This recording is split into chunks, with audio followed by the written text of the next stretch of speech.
Are you tired of chasing mutas through dead space and still being caught out of position? Are you trying to set up run-bys and still F2ing across the map? Are you attempting to leave defensive units at home but failing? Let's talk about the power of control group stealing. This is something that I wish I was told earlier. This is an incredibly powerful tool that I think everyone can benefit from. Once implemented, it becomes very easy to do certain splits, run-bys, and surrounds. So let's dive right in and I'll show you how to set it up. Okay, so we go to Hotkeys and we're going to look at the standard profile. We're going to be under global, we're going to be under control groups, and this is the default setup that everyone has when they load into the game without changing anything.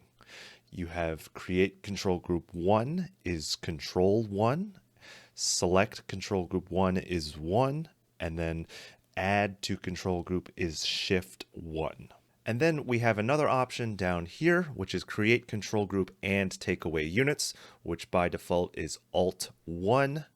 And then further down, we have add to control group and take away units, which is alt shift 1. I'll get into what this means in a bit, but my recommendation is to just change all of them. Okay, so here's how we're going to change it. We're going to go up to create control group 1, and we're actually just going to completely unbind this. And then we're going to unbind add to control group as well. And then for create control group and take away units, we're going to change it from alt 1 to control 1. And then instead of alt shift 1, it's going to be shift 1. Okay, and then we're going to continue and we do that for 1 through 10 there. So I'll just show you my setup here. We're going to switch. You're going to see I have a lot of things unbound. Don't worry about it. It's totally fine. And you can see that select control group is pretty much the same. And then these are unbound. And then I have control 1 all the way down. And then I have shift 1 all the way down here as well. Okay, so we're going to hop in the unit tester and I'll show you what this means.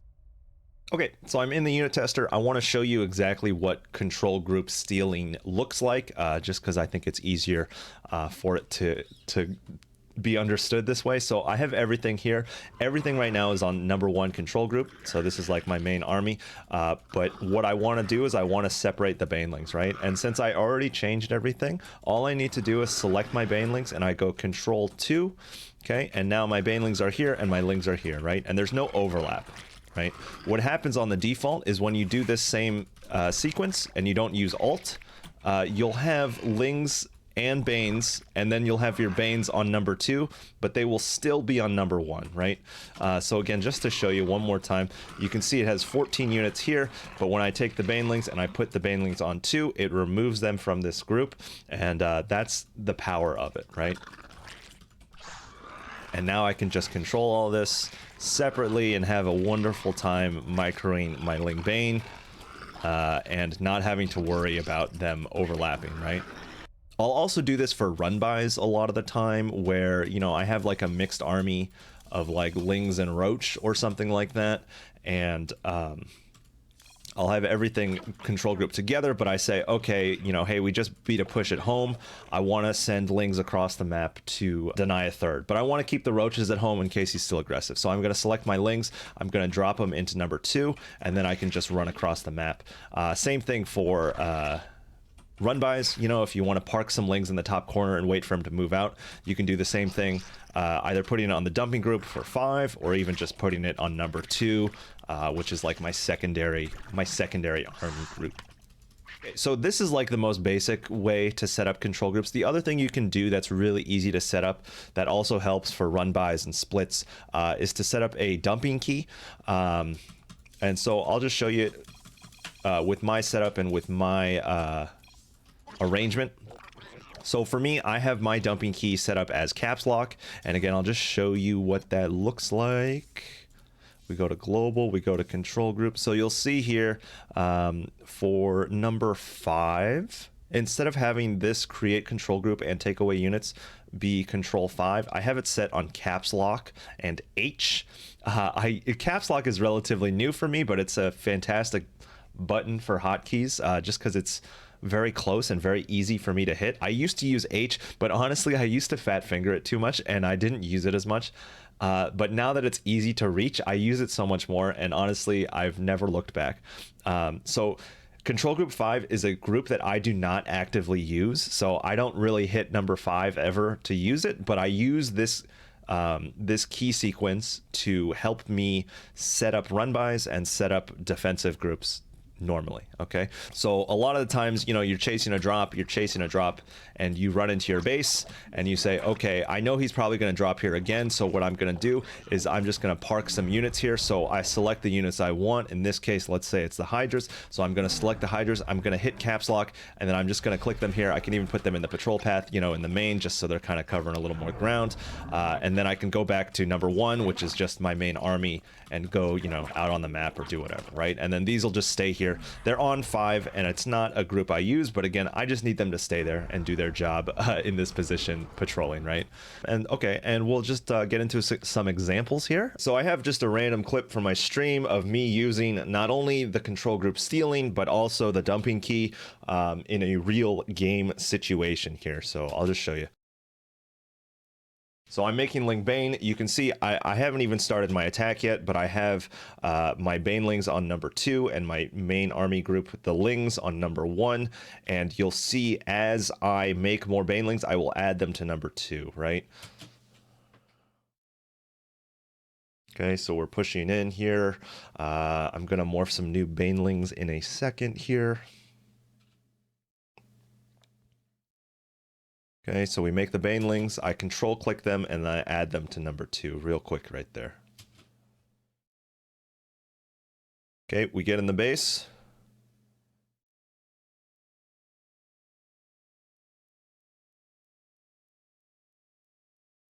So I'll show you one more time. So that was actually me using my dumping group.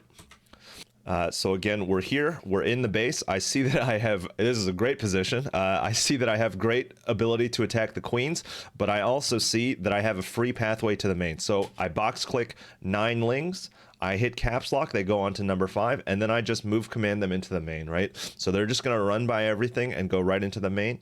And in an instant, I have created 2 problems in 2 different places, right? And then you can see I basically start winning on both fronts. Watch out, I do accidentally kill some Banelings here, whatever. Whatever, we're still winning. But that's the magic of the dumping key in effect, right? Okay, so we get in the base. I see that there's a free path to the main. I'm going to box select, dump them, and click them in.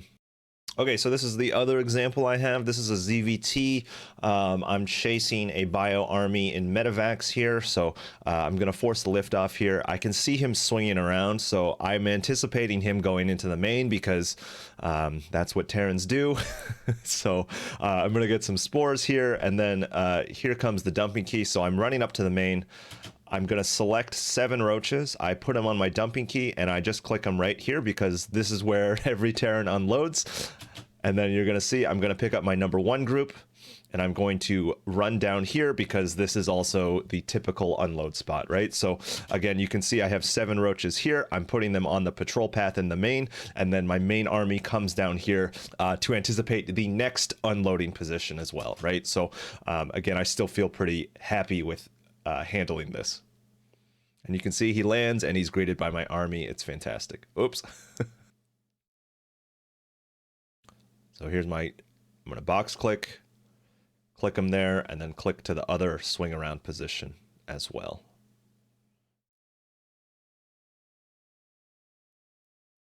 Beautiful. Okay, so I have another example here. This is me using the control steal function to just split my army and pull off a wonderful surround. The other thing I wanted to say about trying to pull off these flanks is that there is a tremendous amount of power in using this setup, and also just practicing standing in two places. So standing at the top side and at the bottom side, and just kind of waiting to see where your opponent pushes in. And if you start to practice standing in two spots, you will experience wonderful wealth of opportunity for pulling off these surrounds, right? So this is a ZVP. And the situation is, I do know that there is a Protoss army out on the map, and I'm currently trying to kind of find it and just see where he's going to try to push in. The thing I'll point out is that I have my army already split. So I have number 1 as my main army, and then I have number 2 as my secondary army. My main army is standing outside by this base location, and then my secondary army is somewhere in the middle, probably around here. So I'll just show you. So we're just going to stand in two spots, and we're going to kind of react to where he is and where he wants to push, right? The other thing is, I also have used my dumping key for single lings here as well, because it helped me get vision on the map. And I think I did it for this ling and also this ling and this ling. Again, the dumping key is just a really quick way for me to separate them from my main army control group and just give me a little vision out on the map, right? So I'm chasing the prism around with the queens. Again, I'm still pretty worried because I'm pretty sure he's on the map. Okay, he killed my spotterling, so I know he's going to swing around. So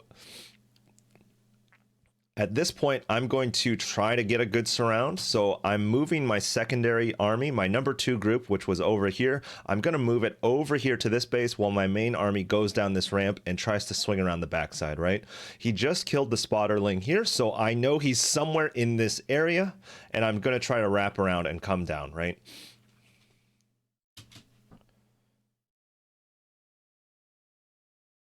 So I confirm where he is. I have number 2 in front here. So number 2 is fighting right outside the base while number 1 swings around. And number 1 is the army I care probably more about, just because it has a lot more units. The number 2 army is really just to keep him here and to kind of threaten and to kind of show him that I have army here and that it looks like a great fight for him. So you can see now we just kind of select both and we aim move both of them. There's, you know, some room for improvement on this fight for sure, but it's still a wonderful surround coming in from both sides, and fantastic. And I would not be able to do this without the control groups. Okay, hey, thanks for watching. I hope you enjoyed this video. I hope this was helpful. If you have any questions, comments, concerns, please let me know in the comments down below. And again, I hope this was helpful, and I hope this allows you to crush some fights, get some sick surrounds, some sick run-bys, and just have fun out there playing. So again, thanks for watching. You can check out my Twitch stream down below. I also have a podcast with my buddy Will, where we talk about wonderful Starcraft shenanigans and the joys and triumphs and pain associated with laddering. So if you want to check that out, I have that down below as well. But again, hey, thanks for watching, and have a good one.